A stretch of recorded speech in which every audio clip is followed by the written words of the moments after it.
আজকে চলে এসেছি আমাদের বাড়ির কাছাকাছি দক্ষিণেশ্বর অঞ্চলের বহু প্রাচীন একটি পুরনো ঠাকুরের দর্শন করতে। এই পুজোটা বছরে একবারই হয়। আর এই যে ঠাকুরটা দেখছেন, এটা হচ্ছে মা বিন্দুবাসিনী। আর এই যে মা বিন্দুবাসিনী, এনার নাম করেই কিন্তু এই জায়গাটার নাম বিন্দুবাসিনী তলা।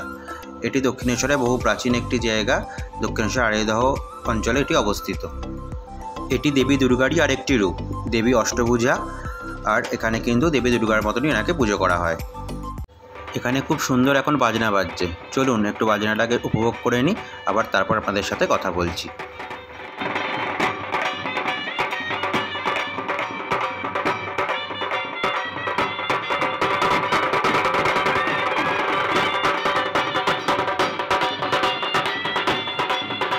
এবার চলে এসেছি এই পুজোরই পাশে একটি মেলা বসে, পুজোকে কেন্দ্র করি সেই মেলাতে। এই যে দেখছেন বিরাট বড় কিন্তু মেলাটা বসে। মেলায় ঘুরতে তো আমাদের সবারই মোটামুটি ভালোই লাগে, বিশেষত আমার তো খুব ভালোই লাগে। তবে খুব একটা ভিড় হলে পারি না ঘুরতে, কিন্তু এখানে যেদিন আমরা গেছিলাম সেদিন কিন্তু খুব একটা বেশি ভিড় ছিল না, মোটামুটি ভিড় ছিল, ভালোই লাগছিল বেশ ঘুরতে। অনেক পুরনো ছোটোবেলার স্মৃতি মনে পড়ে যাচ্ছিল।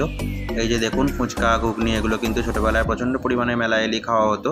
তখন তো বুঝতাম না যে এখানকার খাবার খুব একটা ভালো না, বা মেলার খাবার খুব একটা ভালো হয় না, কিন্তু তখন বায়না করতাম মায়ের কাছে, এটা খাবো ওটা খাবো, আর মা সেটা খাওয়াতো। কিন্তু এখন যত বড় হচ্ছে, এখন হয়তো এগুলো একটু অ্যাভয়েড করার চেষ্টাই করি। আর দেখুন এখানে দেখেছেন খুব সুন্দর সুন্দর কিন্তু খেলনা বিক্রি হচ্ছে, বাচ্চাদের সামগ্রী বিক্রি হচ্ছে, মেলায় যা যা যাবতীয় পাওয়া যায় সব রকমই বিক্রি হচ্ছে। প্রচণ্ড পরিমাণে গরম পড়েছে, না হলে কিন্তু বেশ ভালোই লাগছিল, কিন্তু গরমে একটুখানি হাঁটাহাঁটি করতে কষ্ট হচ্ছিল এই যা। কিন্তু তারপরেও মেলাগুলো তো ছাড়া যাবে না, বছরে এক আধবার এক একটা মেলা পাড়ার কাছাকাছি হয়, সেগুলো তো একটু দেখতেই হবে গিয়ে। ওই যে বললাম এখানে দেবীকে দুর্গারূপে পুজো করা হয়, ঠিক সেরকম কিন্তু এখানে 5 দিন ধরেই পুজোটাও হয় এবং এই মেলাটাও বসে। ষষ্ঠী, সপ্তমী, অষ্টমী, নবমী, দশমী। দশমীর দিন এখানে বিকেলবেলা ভাসান হয়ে যায়।